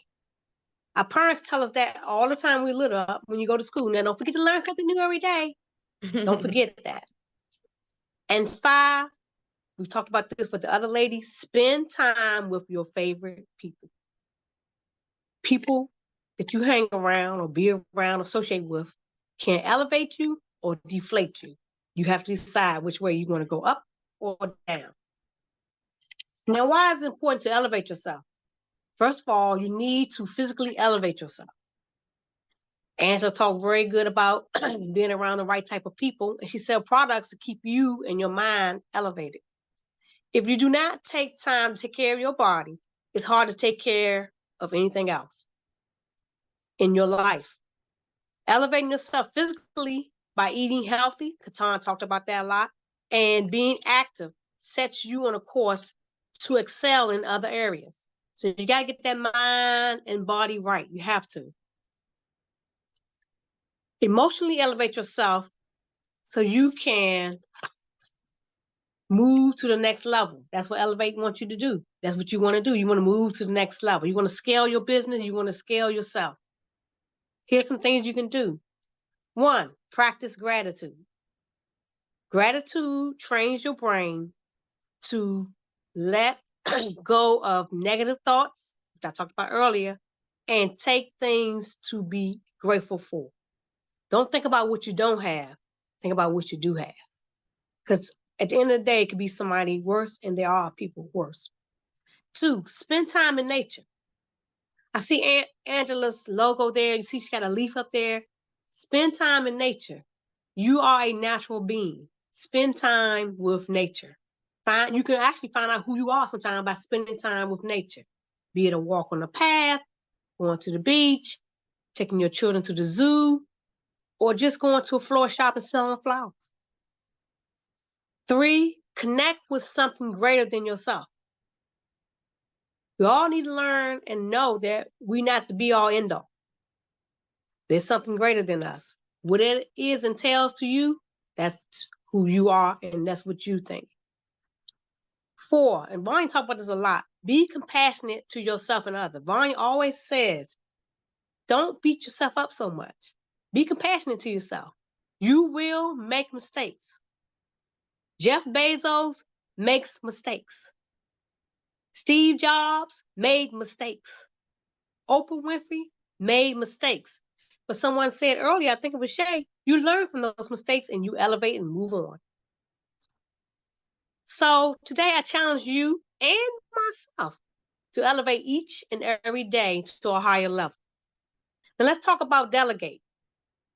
To delegate is to entrust a task or responsibility to another person. And this is something I struggled with because I'm a Capricorn. Capricorns are serious workaholics. I mean, we got it bad. And so I was like, can't nobody do it like me. I had to learn myself, you're right. Nobody can do it like you, but somebody can do it just as good as you. So I had to learn that. That's why successful businesses are successful. They delegate responsibilities so they can concentrate on what they need to concentrate on and do what they do best. No one person can do all and everything. How do you delegate? Here are some principles how you delegate successfully. Clearly articulate the desired outcome. Katan talked about that. What do you want? How do you want it?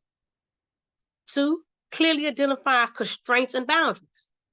Tell people, okay, I want you to do this, but don't touch that and don't touch this. You got to be, again, clear to the point. 3, where possible, include people in the delegation process. Sometimes you can delegate things to AI. We all see that AI is kind of good at taking on tasks. Sometimes I have to learn in my business to delegate some of the design factors to the people who work for me. I'll ask them, look, this is the look I want. Go in the warehouse, grab some inventory, and come back and let me see what you got. I cringe a little bit. I'm getting better, but I have to do it because I can't do all the designing by myself. 4, match the amount of responsibility with the amount of authority. So if I'm going to give someone some responsibility, I'm going to say, look, you in charge of this project. This is what I expect. These are constraints. These are boundaries. This is when I want it back. Just simple as that. It's called a boss move, right?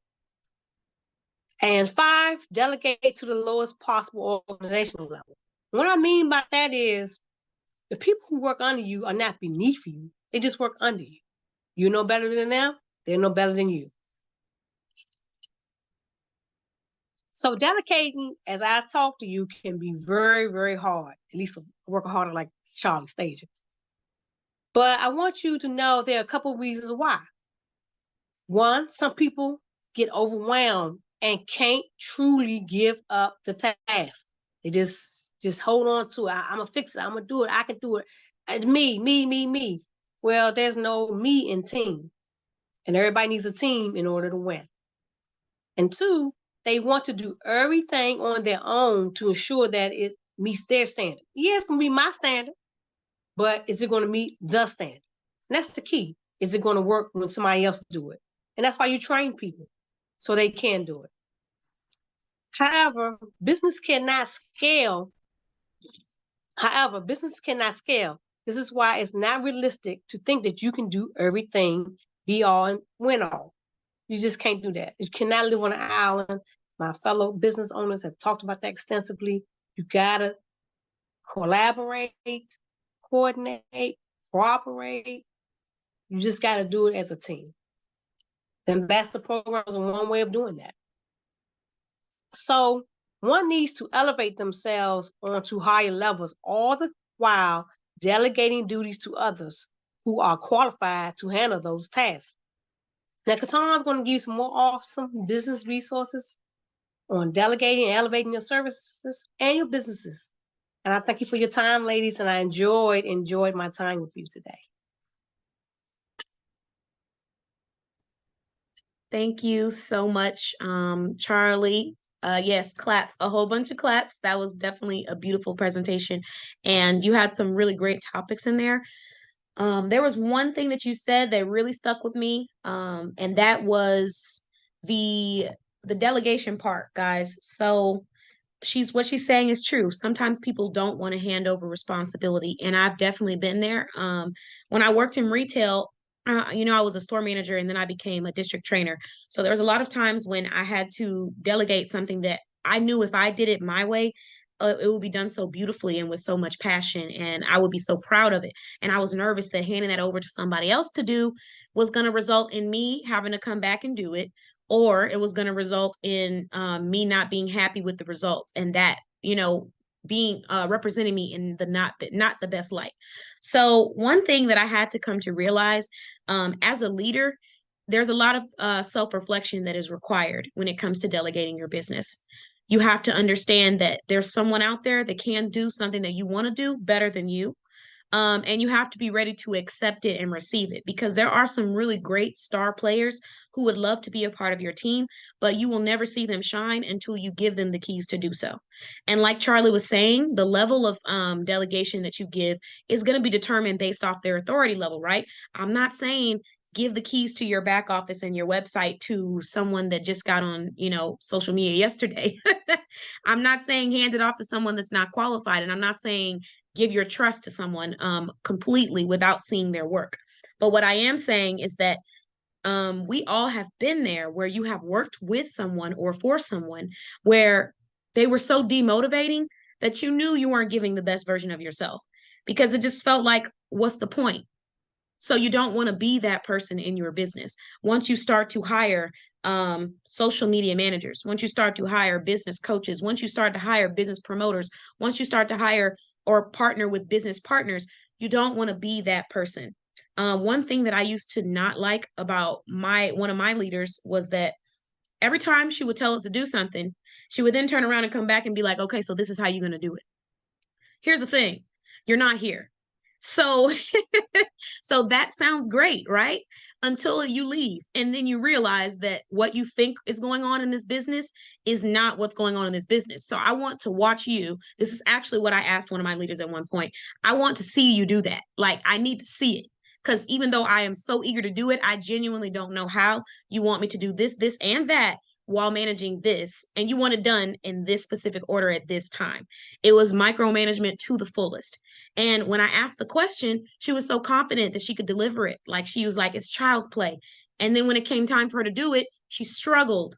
And she came back and said, do it how you want to do it.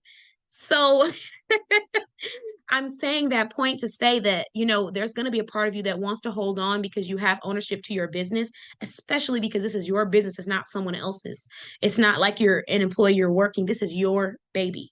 You want to hold on to it, but you got to be able to give a little bit of ownership to people who are dedicated to seeing your business thrive as much as you are. Because at the end of the day, there's nothing more demotivating than the micromanagement. There's nothing more demotivating than someone saying, I trust you to do this job, and then coming back and trying to tell you how and when and where you're going to do the job, when what they told you earlier was get it done the best way you see fit, or get it done this way. And like Charlie was saying, there can be boundaries and guidelines. If you have a certain way you want something done, express that. Express your expectations, express your guidelines, your boundaries, all of that in the beginning. so that people are not confused. Just like when you get to that job and they say all these beautiful things that you want to hear, and then you get hired and you're like, oh, I love it. And then the first day of work, you're like, what is this? Because this is not what they said it was gonna be. Yeah, I see heads nodding, I see eyes popping out the face. You know what I'm talking about. Let's not be those people. It's easy to become them because we're still learning and growing, but really take the time, like Leslie was saying in the past, and Charlie, to be self-aware. So, like, okay, what do I want? What are my expectations? What am I looking for? What is my management or leadership style? Do I need someone that I want to give in bullet points and say, just get this done in the list? Or do I want someone who can just take it and make it happen as long as they don't, overstep these certain boundaries? Figure out what it is that you want and what you're looking for. And most importantly, the value that you're going to provide. Because how many times have you gone to an interview and throughout the entire interview, you're being grilled on questions. And then when you start asking questions about the benefits, right? What they're going to be able to provide for you, they're looking at you like you're not supposed to ask that. Oh God, I'm laughing at these comments. So they're looking at you like, wait, why is she asking this? Because if someone is going to work for you, partner with you, do things for you, whether it be free or paid, what are they receiving from that? What is the value that you're offering? Figure all of these things out before you try to onboard them. And once you have it figured out, then you can go to them. The reason why this is important is because sometimes people who work on your team are not going to be getting paid when you first start in your business. I know that sounds crazy, but I'm going to say it again. People who are on your team are not getting paid in money. So you have to find something that is going to be valuable to them. If you guys are partnering and you're not paying them in money, what are you giving them so that it's mutually beneficial?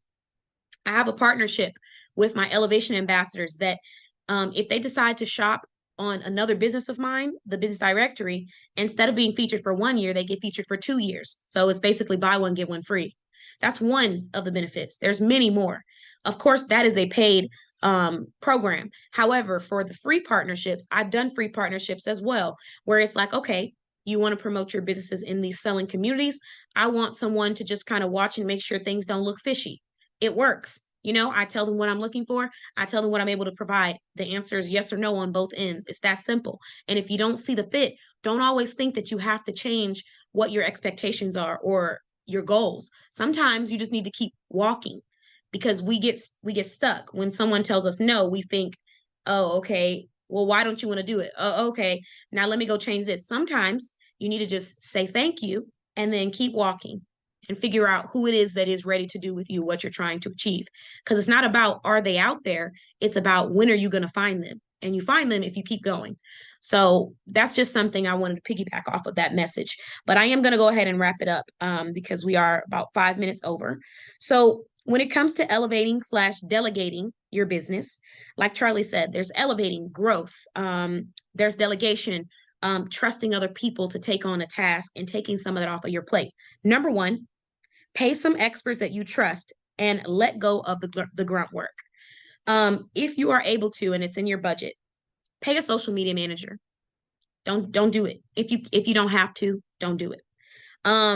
If you are able to, pay a coach to assist you and coach you through whatever it is you're trying to achieve. If you're trying to do more interviews, change your presence, pay a coach to assist you and walk you through how to do it, because there's people who have been doing it for a very long time and they're confident in how they do it and they've seen results for themselves, and they can give you all of the tips on what to do and what not to do that they've learned from their experience. So just get an expert to do it and let go of that grunt work.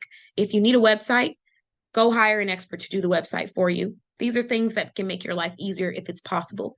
The next thing, social media manager, I'm putting that down twice because sometimes people feel like they have to be on social media in order to make sales, and that's not necessarily true, but professionalism and presentation is important. So if you're not someone who is an expert or a professional in that, I recommend studying and learning how to do it if you can't hire someone to do it yet. And if you can hire someone, let them do it, because presentation is very important. So when people don't know who you are and they're trying to learn more about you, how you present yourself shows them how much you really care, in a sense. Just like if you were a customer and you walk into a store and clothes are all over the floor and it's just a regular day, there's clothes on the floor. Just imagine there's a sales associate, but they're chilling in the back, watching you from the break table. They come out to the work from the break table and they start to assist you, and you notice that they're wearing beach clothes, but you're in a work business or a work company. So you're going for some trousers and they're wearing beach clothes and flip-flops. If there's another store right next to them and you walk in and the sales associate is dressed up in a professional outfit, the entire store is clean, the clothing is not on the floor, which one are you possibly going to be shopping with if they're both the same price, right? So it's the same thing with our business and our presentation. Just find someone who's really good at it and have them go for it. The next thing is business coach. For anyone that needs a business coach, if you're wanting that extra push, if you're trying to achieve a specific goal, I am going to be offering 60% off for everyone that was in the room. So I'll send a special link to you if you're interested in that. And you can get a business coaching bundle, or you can purchase one consultation and just try it out. It's up to you. The bundles are going to be the more affordable price, and it makes more sense because it's one thing to do one, but it's another thing to have a plan and consistently follow up on that plan, and for me to be able to create a tailored plan based off of your goals. The next thing is going to be a virtual assistant. So you can get a physical assistant, you can get a virtual assistant, you can hire someone who's able to do assistant roles and titles, but sometimes you're going to go ahead and need to hire an assistant to just take on that role for you, because you can't do everything. You can't do customer service and being the CEO and hiring the team and training and developing the team. Some things you're just going to have to let someone else do. Hire an assistant or hire a virtual assistant. Try to find someone who's willing to work with you and provide a specific result. Look for people who are leaning towards going into that industry and want the experience. Tell them exactly what you're needing and what you're looking for, and then provide them with a resume referral after they've taken care of you for a certain amount of time. These are ways that you can partner with people without necessarily spending that money. But I am recommending this to delegate for your business. And the next thing is automation is your friend. So automation, it can be a very helpful thing. Just like when you go to my social media page, it's an automated response. Hi, boss. Thank you so much for, or greetings, boss. Thank you so much for joining us. To receive direct assistance, go straight to our website, contact us page, boom. To skip the wait, sign up for our business resource portal. These kind of events, these kind of messages are automated. And sometimes it just takes a little time to learn the process of how to create a chatbot or how to add the automation on there. You actually don't even have to learn the chatbot part to do the automation on your Facebook business page. So that is one step that I'm recommending. There are also other automations. For example, email newsletters. You guys who are in my network will hear me talk about it a lot, the importance and power of emails, because as you know, if social media shuts down tomorrow, you got to still be able to reach those clients. So having their phone numbers, their emails, their address, you're still able to reach them and check on them and say happy holidays and say, here's a new system that we have in place. But you can't do that if you're not connected to them. And all those potential leads vanish if you're relying on one platform to hold all of those leads for you. So I bring this up to say that once you start to bring those emails, you need to have an email newsletter being sent out, automated. Now, is it nice to have it personalized? Yes, but if you're not at the point where you can personalize it, there are automated newsletters where you can send out a newsletter with a coupon code every other week, or every week send out a coupon code to all of your clients. And some of them you can schedule yourself, but it's about the purpose of automating it or scheduling it so that you don't have to spend your entire business day writing an email newsletter every single week. This is something that you should take one day out of your month and sit down and just have all of your automated things scheduled. Figure out how much it costs each month and get it scheduled. Same thing for your website. You can do a customer service help desk automated as well. So automation is going to be a really big thing. I'm just going to challenge everyone to start with your Facebook, your social media, and then your newsletter next. That's my challenge to everyone that's listening. So if you have a Facebook business page, put an automated response on there, sending them to your website to subscribe to your email newsletter or sending them to join your network. If you have a email newsletter, I'm challenging you to create an automated newsletter that gets sent out. If you are a Square user, if your website is through the Square website software, you have an option for automation where you can schedule one specific coupon and it will be sent out every single week or every other week.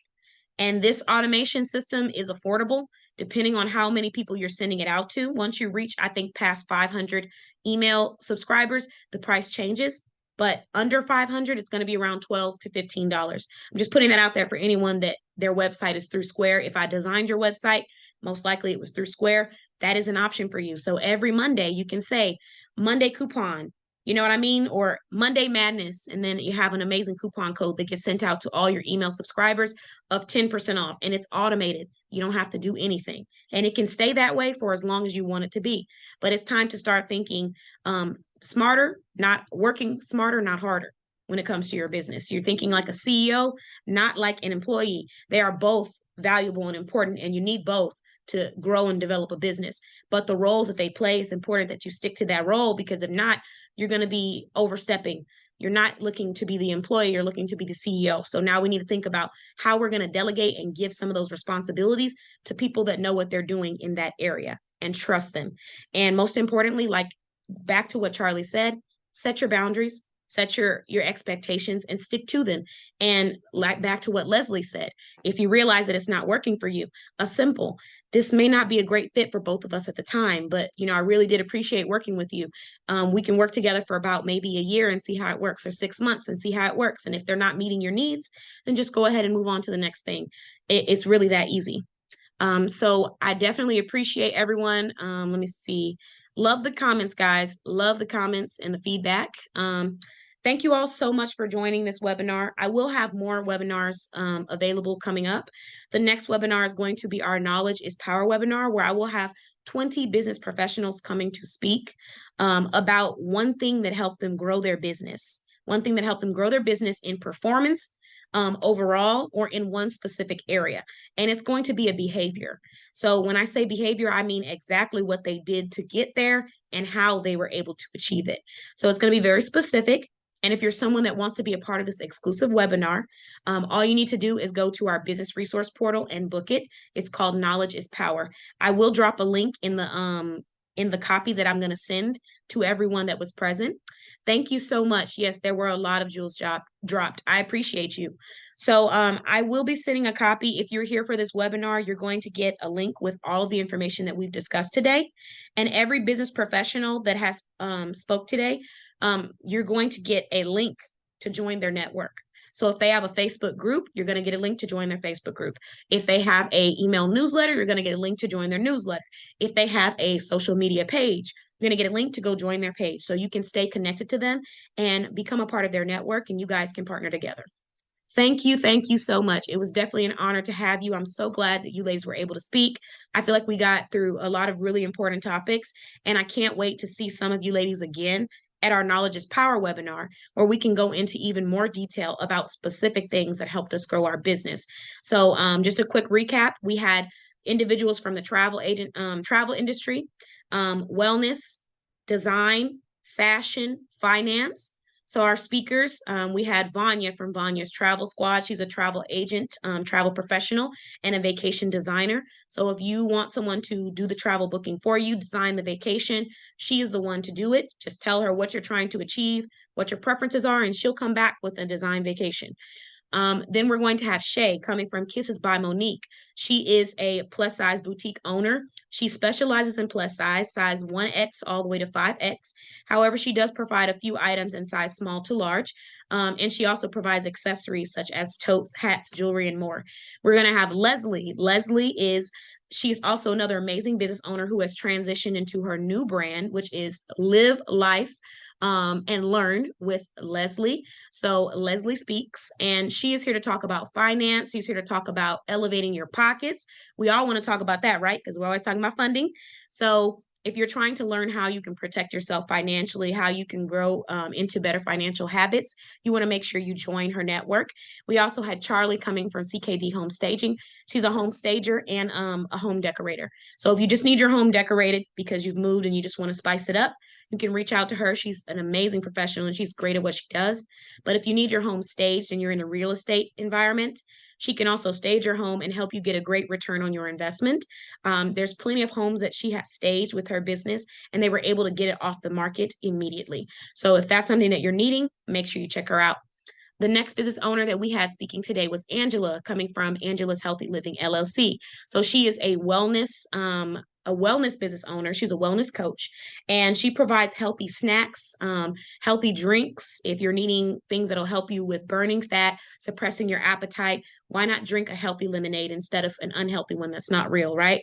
Those are some of the questions that she asked. But if you're looking for a wellness coach to help you take care of yourself and center yourself, I highly recommend booking a wellness consultation with Angela. And then the next business owner that we had, last but never least, is going to be MJ. So MJ is coming from Travel with MJ. She is also a travel agent and travel professional, and she has been here to assist you with planning your vacation, booking, and she also has a private group and network that you can join as well. So thank you so much to all of you amazing ladies for joining. I really appreciate and love you all, and I'm so glad that we were able to come together and be able to network. You guys are absolutely wonderful, outstanding business owners, and I'm just proud to know you all. And I can't wait for everybody to be asking me if I know y'all, so I can say I do when y'all get famous. So we're already halfway there, but I really do appreciate you all, and I'm glad that I was able to meet you all. So thank you so much. Round of applause, claps and snaps. Thanks, Nam. I'm so happy that you're able to join us, and I can't wait to add you to the directory. I'm super excited, guys. Oh, let's end on a positive, some news, guys, if you didn't already know. Boss Babe Blog is doing their first in-person podcast. Yeah. Yep. So it's our first in-person podcast, and I'm really, really excited. And I will be interviewing a owner of a spa and relaxation brand, Nam. So I'm really excited. You guys will see me in Texas in the DFW area soon. But that's all that I have. Thank you all so much for joining. Thanks for the claps. Thanks for the support. You all are amazing. And I will see you all in our next webinar. I'm going to go ahead and end the recording, and everyone will get a copy if you want to go back and watch the replay. Bye-bye.